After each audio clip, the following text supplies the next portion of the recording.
Hello guys! Welcome back again sa ating channel. Ibabalita natin ang hindi po binabalita. So ito po ang project ng ating First Lady Liza Marcos. So kung saan po namigay po siya ng mga bus po na kompleto po sa equipments medical. Alright? So nakita ko po sa Malacanang, syempre curious tayo kung ano po yun. Nakalagay po Bagong Pilipinas. So kompleto na pala mga equipments noon for medical. So alam naman po natin ang ating First Lady Liza Marcos po, nagkaroon po siyang proyekto na Love for All. So kung saan libre po yung laboratories, okay? Yung mga lab exam dyan na para ma-detect po kung ano pong ating blood sugar, CBC, X-ray, ang ating ECG, lahat po yan guys. So makikita po dyan, kompletong equipments na po ang mga bus na pala ito. So grabe talaga no. So ang mga taga-probinsya po, okay, every provinces po, makareceive po nitong bus na to. Alright? So meron po siya guys na, yung sinabi ko kanina, may X-ray machine po siya. Okay? So may ultrasound machine din po. Grabe. Hematology analyzer, meron din po. Binocular microscope, meron din po. Clinical centrifuge, meron din po. So ophthalmoscope, meron din po guys. Siyempre, yung ating mga mahina na po ang kanilang grado sa kanilang mata, no? So, pwede po sila magpa-check up dito. Tapos, may Regent refrigerator para sa mga gamot natin and mga vaccines para ma-preserve po siya naging okay. Chemistry analyzer, so hematocrit, so nandito na po guys. Examination light, stethoscope, syempre telemedicine with backpack. So, telemedicine peripherals. So, kompleto na po ito guys. So, panoorin natin ang video na to. At para makita nyo po kung ano po yung nasa loob ng bus. Handa na ang 83 mobile primary care facilities na makakarating sa lahat ng probinsya para magbigay ng libreng serbisyo medikal.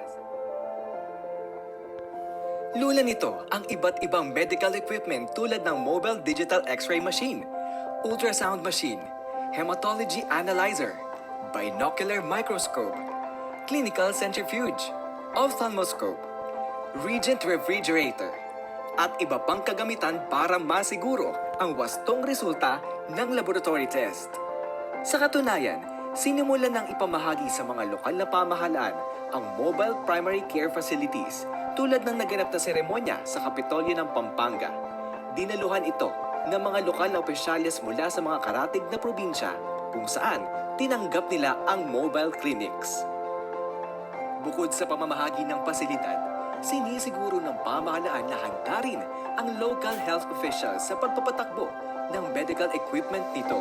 Sa lalawigan pa rin ng Pampanga, sumailalim ng regional training and orientation ang provincial health officers para sanayin sila sa operasyon ng mobile primary care facility.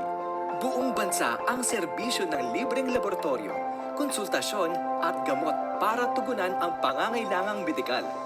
Yan ang bagong Pilipinas. Ay, grabe. So, yan guys, no? Nakita natin yung loob po ng bus na full of love, okay? Mga laboratories, yung ating libreng gamot, laboratories, lahat po yan. So, initiative po yan ng ating First Lady Liza Marcos. So, kung saan ipamahagi po ito, narinig nyo po kanina, nakita ko lang po sa Malacanang, 10. Okay? So, 83 po na mga ganyan na kumpleto yung bus natin.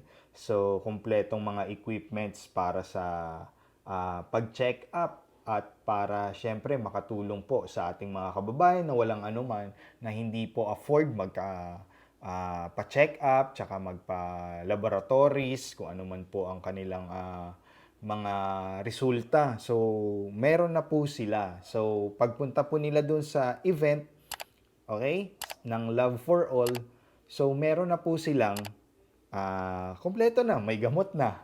Okay? Yung resulta ng kanilang medical exam, kompleto na rin. Libre po yan. Tapos, may gamot pa. Okay? So, libre ng konsulta, libreng laboratory, okay, or medical exams, libre pang gamot. Okay? So, pag sinuwerte pa guys, may ayuda ka pa dyan ng DSWD, So, marami po, okay? So, mga malabo na po yung mata, so pwede po silang magpa-check up doon. So, papakita ko po sa inyo na naglakad-lakad ako sa Malacanang at yan pong nakita ko. Talagang hindi po siya tinipid na bus at Toyota po ang tatak ng bus.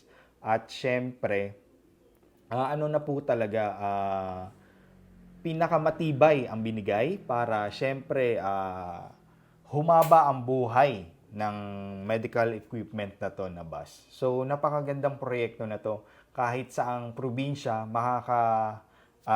kuha nito, no. So province of Negros Occidental, Oriental. So halimbawa, so dalawa po yun guys, no. So Occidental tsaka Oriental. So yung Cebu, yung Bohol, kung ano man dyan guys, Samar, Leyte. So isa-isa po yan, every provinces. So makareceive po niyan. Eh di kung malaki yung province, eh baka dalawa or tatlo ipamigay. Okay? Just like Davao, napakalaki niyan. So marami pong ibibigay doon. So mabigyan po ito guys lahat. Okay? Buong Pilipinas makaka-receive po talaga nito. At ito pa no, tinitrain po ang ating mga medical professionals na mag-ano nito ng machine. Okay? So, kailangan dito guys, kung nasa laboratory yung mga medtechs natin, yung mga radiologists, so sila po dyan, ang mga pinaka top notch para i-train din po sila kasi bagong equipment po ito. So, just like x-ray, okay?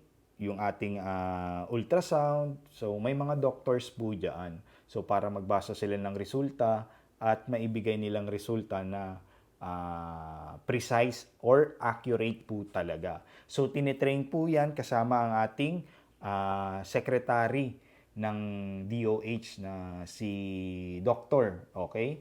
Ted Herbosa. So, kasama po siya doon sa pagtitrain ng ating mga medical professionals para sa kanilang medical equipment na to na bus.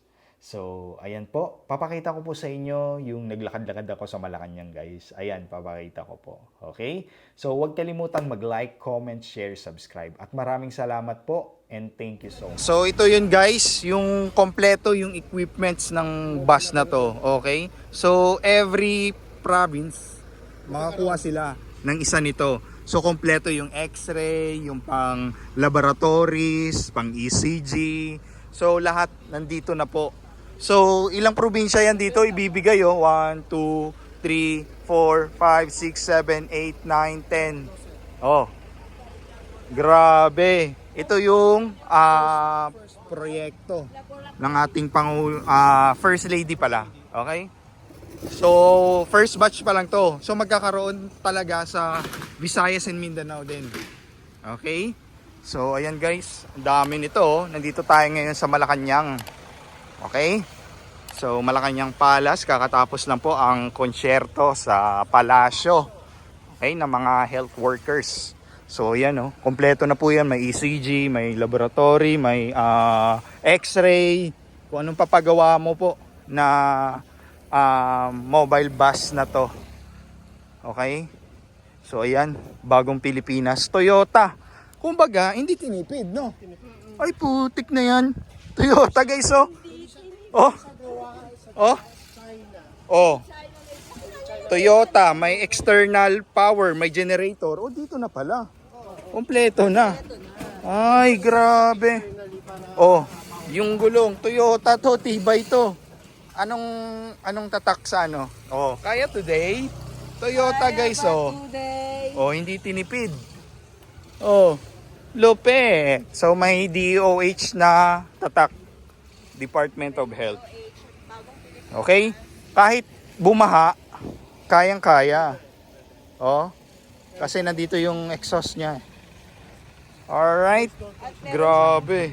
Toyota. Okay. Grabe.